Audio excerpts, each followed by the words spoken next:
Pétur, sigur á Haukum eftir að hafa verið 16 stigum undir fyrir loka leiklutan en þetta verður bara að teljast hreinlega ótrúlegt. Já, þetta var ótrúlegur fjórði leikluti og ég verð bara að gefa stelpunum rosa mikið hrós. Bríet, Jenny, Viktoría, Jónína komu geðveikar hérna inn í fjórða leikluta varnarlega og ná að búa til fullt af hraðarhlaupum.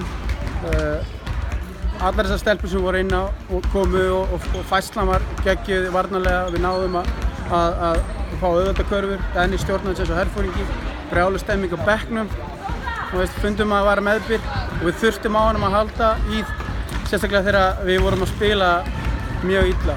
En þetta sýnir bara hvað þetta getur verið gott, hvað þær geta. Það geta líka sýnt hvað við getum átt erfitt inn á vellinum og það geta líka sýnt hvernig þær eru stemdar hugarfarslega og þá er allt hægt. Í fjórða seti eins og það stefnir allt bara í hörku baráttum að þið haldið þessu í fjórða seti og komist í úrslitakeppnina eða hvað? Já, það fer eftir í hvernig Valur Keflavík fór, svo við erum kannski ekkert að hugsa mikið um það. Ég er einmitt að reyna að leggja til hjá stelpunum að vera ekki að hugsa töfluna, vera ekki að hugsa stigatöfluna, vera ekki að hugsa heildartöfluna. Við erum bara verðum að einbeita okkur af verkefninu, hverju verkefni fyrir sig, hvernig við spilum og hvernig við framkvæmum allt sem við erum að spila og þá erum við á réttum stað.